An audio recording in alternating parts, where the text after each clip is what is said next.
A reading from Psalm 116, verses 1 through 4 and 12 through 19. I love the Lord, for he heard my voice. He heard my cry for mercy. Because he turned his ear to me, I will call on him as long as I live. The cords of death entangled me. The anguish of the grave came over me.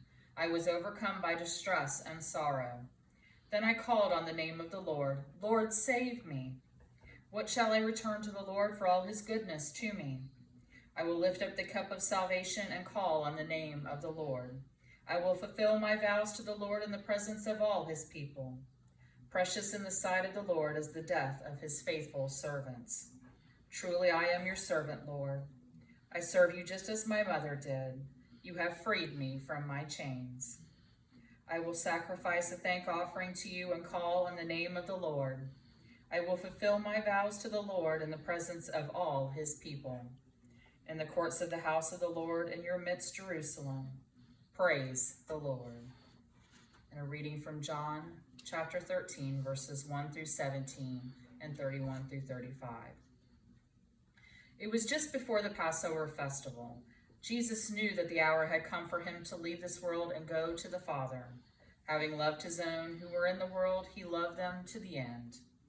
The evening meal was in progress, and the devil had already prompted Judas, the son of Simon Iscariot, to betray Jesus.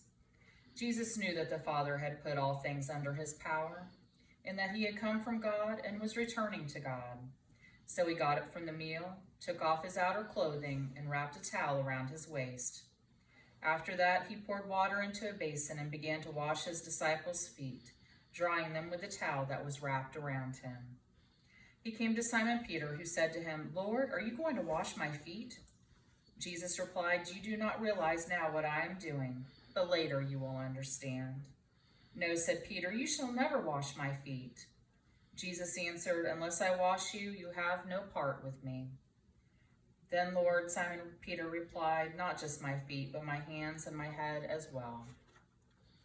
Jesus answered, Those who have had a bath need only to wash their feet. Their whole body is clean. And you are clean, though not every one of you. For he knew who was going to betray him, and that was why he said, Not everyone was clean. When he had finished washing their feet, he put on his clothes and returned to his place. Do you understand what I have done for you? He asked them. You call me teacher and Lord, and rightly so, for that is what I am. Now that I, your Lord and teacher, have washed your feet, you also should wash one another's feet. I have set you an example that you should do as I have done for you. Very truly I tell you, no servant is greater than his master, nor is a messenger greater than the one who sent him. Now that you know these things, you will be blessed if you do them. When Judas was gone, Jesus said, Now the Son of Man is glorified, and God is glorified in him. If God is glorified in him, God will glorify the Son in himself, and will glorify him at once. My children, I will be with you only a little longer. You will look for me, and just as I told the Jews, so I tell you now, where I am going, you cannot come. A new command I give you, love one another. As I have loved you, so you must love one another. By this everyone will know that you are my disciples, if you love one another. This ends the reading of the gospel. May it be richly blessed.